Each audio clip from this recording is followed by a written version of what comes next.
दोस्तों नमस्कार। आशा है कि आप अच्छे होंगे, आपका दिन खुशी से बीते। इसी के साथ हम इस वीडियो को शुरू करते हैं और हम आपको अपनी एक किताब दिखाएंगे, lost paradise Kashmir bye Vijay Kumar Pal, जिसमें कश्मीर को किस तरह जब मीर अली हमदानी आया जो एक सूफ़ी था, किस तरह से कश्मीर को बर्बाद किया।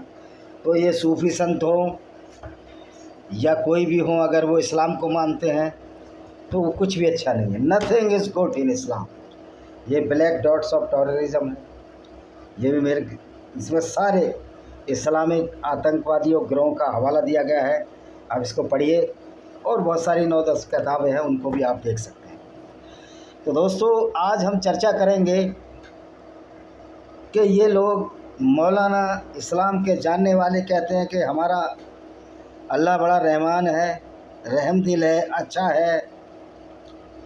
अब ये पूछना चाहते हैं कि अच्छे होने की परिभाषा इस्लाम के हिसाब से क्या है। इस्लाम के हिसाब से अच्छे होने की परिभाषा एकमात्र परिभाषा है कि वो अपने को सुपीरियर समझे जो मुसलमान है, और अपने को ये समझे कि मैं एक मुसलमान 10 के बराबर है।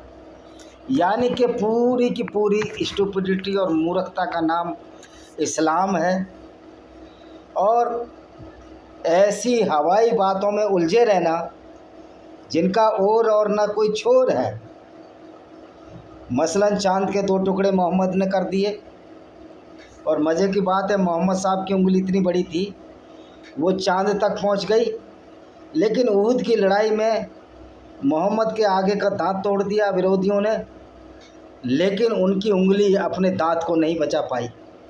तो इस तरह की बेसिर पैर की बातों को मानने वाले प्राय बेचारे ज्ञानवान नहीं हो सकते और ना ही दयालु हो सकते हैं, जिनका इस्लाम इसी बात पर टिका है कि पूरी दुनिया में हमको इस आइडियोलॉजी को फैलाना है जो मूर्खता से भरी है। सवाल इस बात का उठता है कि इस्लाम पूरी दुनिया की निंदा करता है, पूरी गैर मुस्लिमों की निंदा करता है। क्या ये ब्लेस्फेमी नहीं है? दूसरों को नीचा दिखाना क्या अपराध नहीं है? ये कहते हैं कि हमारा इस्लाम सर्वोपरि है, इस्लाम सर्वगुण संपन्न है। तो मैं सवाल करना चाहता हूँ मौलवियों से, सर्वगुण संपन्न का मतलब आप क्या मानते हैं? अच्छे गुणों को सर्वगुण संपन्न कहा जाता है, अच्छे लोगों को, अच्छे व्यक्तियों को, अच्छी विचारधारा को सर्वगुण संपन्न कहा जाता है। लेकिन यहाँ तो एक भी गुण नहीं दिखाई देता। अगर इस्लाम सर्वगुण संपन्न है तो उसी आधार पर चलकर जहाँ कानून सख्त है, जहाँ मर्यादाएं सख्त है, इवन जो इस्लामिक कंट्री हैं उस पर भी कोई मुसलमान इस्लाम पर नहीं चल सकता। अब पूछेंगे क्यों? क्या वो 5 वक्त की नमाज़ नहीं पढ़ सकता? क्या वो रोज़ा या ज़कात नहीं दे सकता, या हज और उम्रा नहीं कर सकता? निश्चित तौर पर वो हज भी कर सकता है, नमाज भी पढ़ सकता है, ज़कात दे सकता है, उम्रे पे भी जा सकता है, रोज़े भी रख सकता है। क्या सिर्फ इतना ही इस्लाम है? क्या इसी से इस्लाम आपका मुकम्मल हो जाता है, पूरा हो जाता है? ये तो इस्लाम का एक बहुत छोटा सा विचारधारा है जिससे किसी गैर मुस्लिम को कोई नुकसान नहीं। आप हज जाइए, काबा में जाइए, तो किसी गैर मुस्लिम को क्या नुकसान है? कोई नुकसान नहीं। लेकिन काबा में उन लोगों को ज़रूर नुकसान हुआ था जो मुसलमान नहीं थे, और मोहम्मद ने जिस काबा को 621 अन्ना डोमिनी में जीत लिया था और उसकी 360 मूर्तियों को तोड़ दिया था, जिसमें प्रमुख मूर्तियां थीं अल्लात, अलमन्नात, अलउज़्ज़ा, 3 देवियाँ थीं, लात, मन्नात, उज़्ज़ा, और एक हब्बुल नाम का इनका देवता था, या जो कि ये गॉड था जिसको ये मानते थे। तो उन लोगों की आत्मा को कष्ट नहीं हुआ होगा, उन लोगों की विचारधारा को कष्ट नहीं हुआ होगा, कि वो कहाँ पूजा करेंगे। वो मानते हैं, हम भी मानते हैं कि बुतों में या मूर्तियों में कोई ताकत नहीं होती। लेकिन क्या मैं पूछना चाहता हूँ इन मुसलमानों से जो कहते हैं हम बुत को नहीं पूजते, क्या अपने पिता की फ़ोटो लगाकर उस पर थूक सकते हैं क्या? क्या वो बुत नहीं है? क्योंकि ईश्वर को किसी ने नहीं देखा तो परिकल्पनाओं के आधार पर मूर्तियां बनाई गई हैं। तो क्या, लेकिन आपके तो फादर थे, आपने तो उनकी फ़ोटो ड्राइंग रूम में लगा रखी है, तो क्या आप उनके मुंह पर थूक सकते हैं? नहीं थूक सकते ना। तो जब आप अपने पुरखों को इज्जत आदर दे सकते हैं, एहतराम कर सकते हैं उनका, तो कोई गैर मुस्लिम क्यों मूर्ति को नहीं पूज सकता? क्यों जीसस की मूर्ति को नहीं पूज सकता? क्यों रामकृष्ण की मूर्ति को नहीं पूज सकता? क्योंकि आप तुलना करने पर भी पाएंगे कि मोहम्मद के कैरेक्टर से तो बहुत अच्छा इनका कैरेक्टर था, चरित्र था। जीसस ने कोई कत्ल नहीं किया। मैं आपको रिमाइंड करा दूं कि मैं ईसाई नहीं हूं, मैं सही बात बोल रहा हूं जो भी है। राम ने तो कोई किसी को लड़कियां नहीं भगाई, और जो रावण का वध हुआ वो इसलिए हुआ कि उसने दूसरे सीता उनकी पत्नी को अपहरण किया था, किडनैप किया था। यद्यपि रावण ने भी अपनी विभीषण की बहन जो त्रिजटा थी उसको अशोक वाटिका में रखा, एक महिला की उसमें रखा, और जब भी वो आता था अपनी पत्नी मंदोदरी के साथ आता था। तो रावण का भी एक कैरेक्टर था, रावण का भी एक चरित्र था। अब आप तुलना करें मोहम्मद के कैरेक्टर से, तो मोहम्मद का कैरेक्टर किस तरह का था? इनके प्यारे सल्लल्लाहु अलैहि वसल्लम का कैरेक्टर क्या था? क्या ये एक पैगंबर का कैरेक्टर है कि वो औरतें गिफ्ट में ले, जिस तरह मोहम्मद ने मारिया इल्किबतिया को गिफ्ट में लिया था, और जो युद्ध में औरतों को लूट कर उसको सही ठहरा दे अल्लाह के नाम पे, कि गैर मुस्लिम औरतों को लूटने का अधिकार मुसलमान को है, क्योंकि काफिर गंदे नजस हैं, अपवित्र हैं। तो ये मोहम्मद का कैरेक्टर था। क्या इस तरह के कैरेक्टर के आदमी को कोई सही आदमी अपना आदर्श मान सकता है?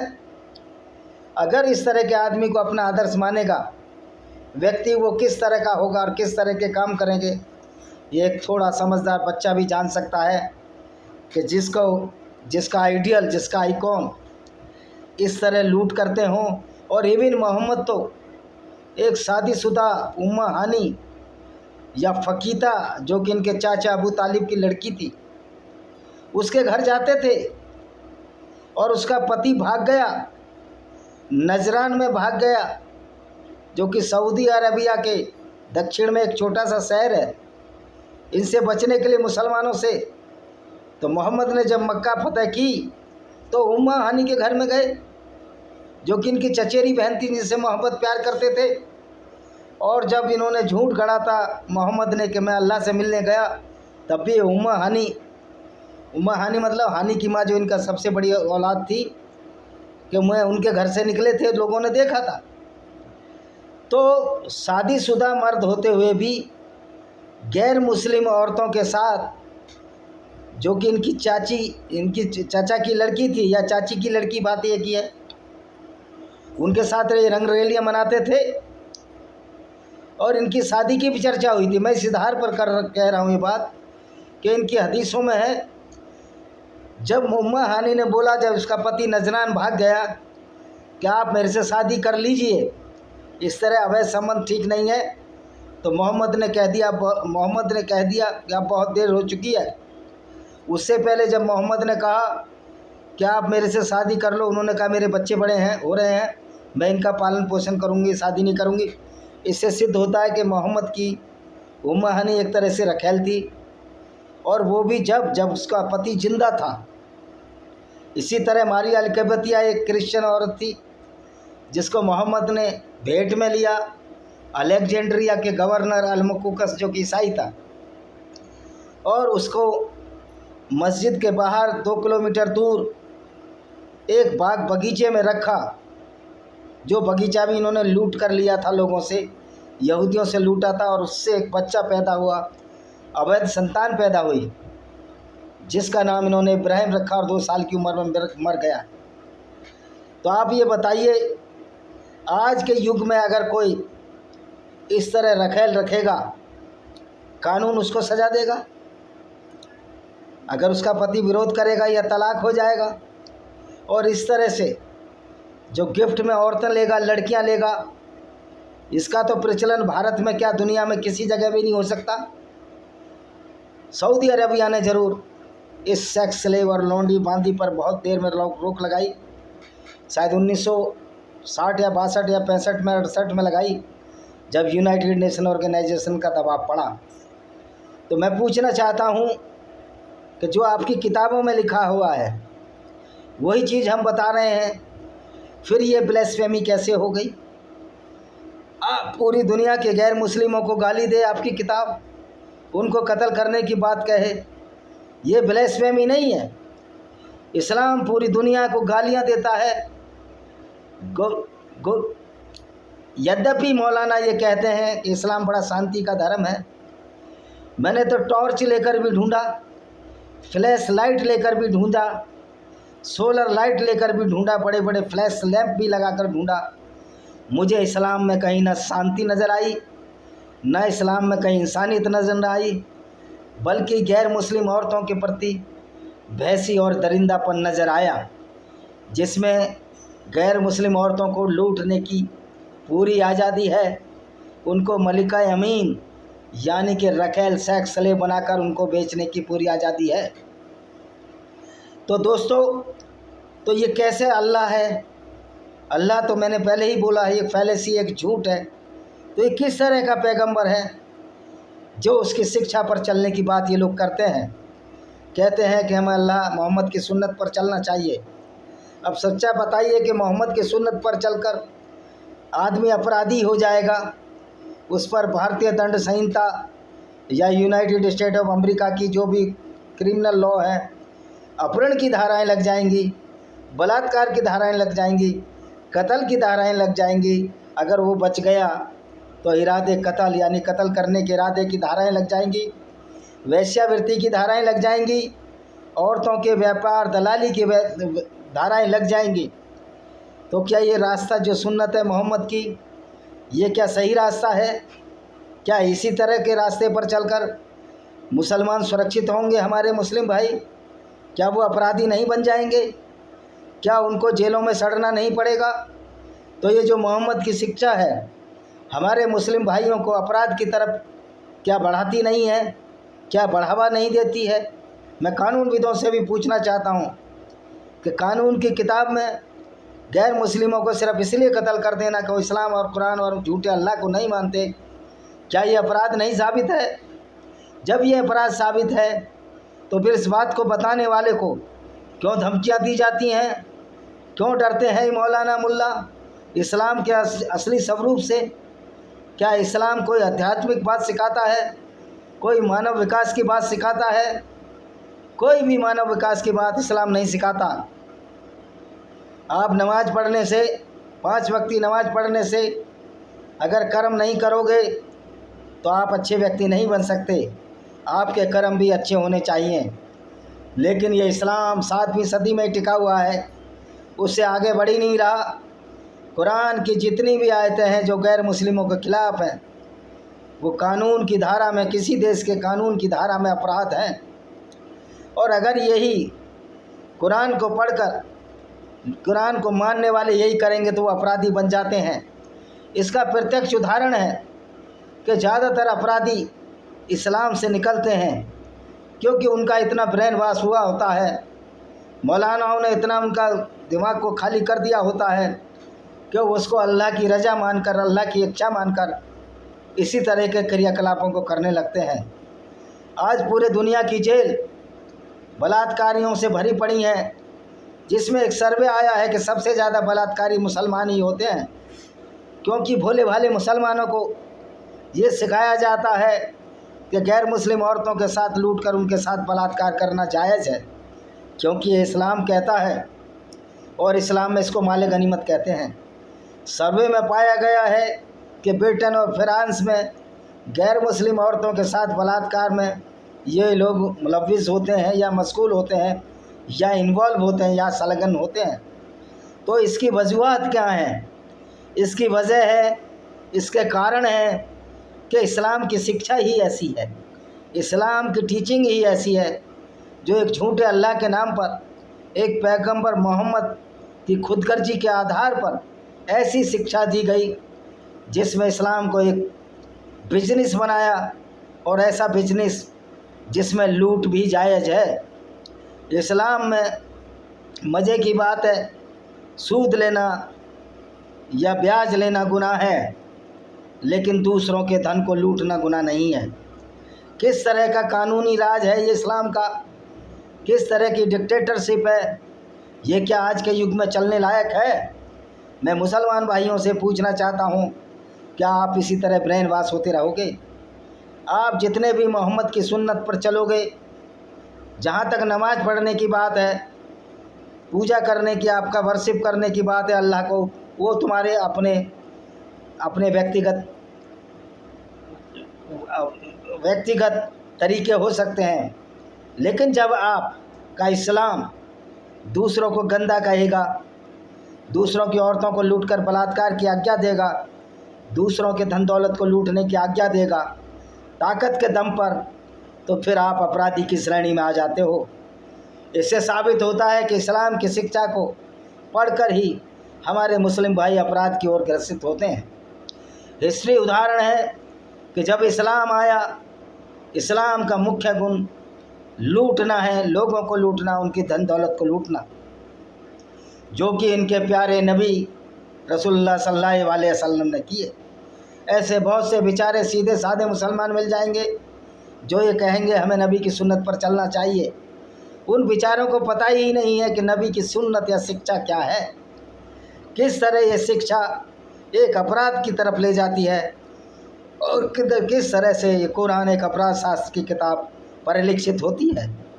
इसको पढ़ने से, इस पर अमल ना किया जाए तो ही ठीक है। अगर इसको पढ़ने से आप अमल करोगे तो निश्चित तौर पर आप हत्यारे और कातिल हो जाओगे। आपने कन्हैया लाल का उदाहरण देखा, उसको किस तरह इन इस्लामिक गुंडों ने कत्ल कर दिया। भाई आप अब इस तरह के कार्य करोगे, आप दूसरे की लड़की छेड़ोगे, दूसरे की औरतों को लूटोगे, जैसे कि पैगंबर मोहम्मद साहब और उसके साथी करते थे, तो आज के युग में तो पुलिस आपका जुलूस निकालेगी।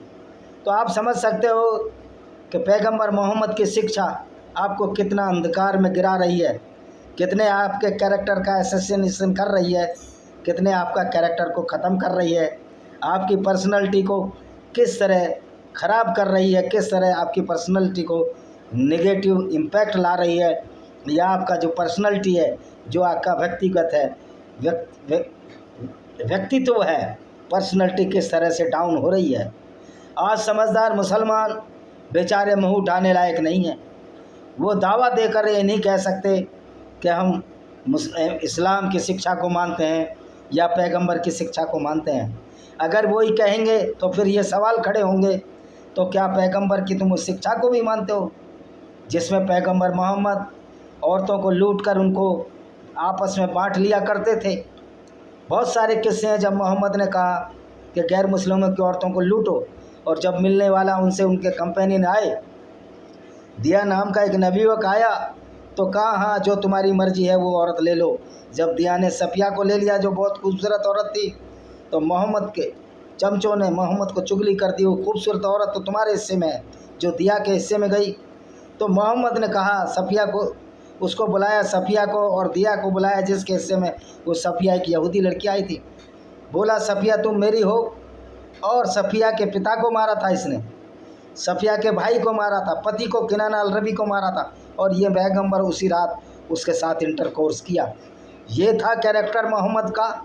बजाय इसके 17-18 साल की लड़की थी, किसी और से उसकी शादी करा देता, घर बसा देता, लेकिन इनको तो अपनी काम वासना की पूर्ति करनी थी। ये काम वासना जगह जगह पर परिलक्षित होती रही मोहम्मद की। रेहाना के जोहरिया के साथ भी हुई, रेहाना के साथ भी हुई। तो भाई आप इस तरह की सुन्नत पर पढ़ोगे तो क्या ये जो सुन्नत है, जो इस्लाम की टीचिंग है, आपको अपराधी नहीं बनाएगी? मैं भारत के न्यायविदों को भी आकर्षित करना चाहता हूँ कि गैर मुस्लिमों को लूटना, गैर मुस्लिमों की औरतों से बलात्कार करना क्या कानून की परिधि में अपराध नहीं है? जब ये कानून की परिधि में तो अपराध है, तो फिर ये कानून की परिधि में इस कुरान की धाराओं पर अंकुश क्यों नहीं लगाया जाता? क्यों इस तरह की सुन्नत और टीचिंग चल रही है जो पूरी दुनिया के लिए ख़तरा बनी हुई है? तो दोस्तों, अंत में मैं इतना ही कहूँगा कि पैगंबर के सुन्नत पर चलने वाला व्यक्ति हमारे लोगों की मानवता की विनाश करता है, गैर मुस्लिमों के लिए ख़तरा बना है, डेंजर बना है। और आज पूरी दुनिया का इतिहास गवाह है कि जहाँ जहाँ मुस्लिम माइग्रेंट्स जाते हैं, चाहे वो अरब में, चाहे वो फ्रांस में गए हों, स्वीडन में गए हों, चाहे वो ब्रिटेन में गए हों, चाहे अमेरिका में गए हों, पूरे उन देशों का हाल बुरा हुआ है। ये अभी लोग नहीं समझ रहे हैं क्योंकि इन्होंने बेचारों को कुरान को पढ़ा ही नहीं। लेकिन हर मुसलमान, हर मौलाना जो अमेरिका में शिकागो में बैठकर यासिर अलवदी जो प्रचार कर रहा है इस्लाम का, वो एक आतंकवादी है। Donald Trump must see in case of the doctor Yasir Alwajidi, he is a certified terrorist because he is the teacher of the sunnah or teaching of the Islam or the teaching of the Prophet Muhammad, which is itself a terrorism and the hate spread ideology। तो ये Donald Trump को चाहिए doctor Yasir अलवजीदी को Chicago को से तुरंत बाहर करे और भारत आने पर उसको गिरफ्तार किया जाए। कोई भी मौलाना जो इस्लाम की शिक्षा देता है, चाहे वो अरशद मदनी हो, महमूद मदनी हो, वो सारे के सारे आतंकवादी हैं, क्योंकि इस्लाम की शिक्षा में आतंकवाद और अपराध के सिवा कुछ नहीं है। मैं चैलेंज करता हूँ, कोई भी मौलाना आकर मेरे से बहस कर ले, मैं साबित कर दूंगा कि इस्लाम एक अपराध शास्त्र है और इस्लाम की सुन्नत को मानकर ही हमारे मुसलमान भाई अपराधी बनते हैं। इसलिए बहुत सारे लोग आज मुसलमान इस्लाम को छोड़ रहे हैं। जो इस्लाम को अच्छा बताने वाले लोग हैं, चाहे वो अटल बिहारी वाजपेयी हों, चाहे कोई भी XYZ, वो लोग तो अब दुनिया में नहीं रहे, जो अब हैं भी। तो मुझे लगता है उनको कुरान पढ़ने की ज़रूरत है, उनको अपने दिमाग के चक्षु खोलने की ज़रूरत है।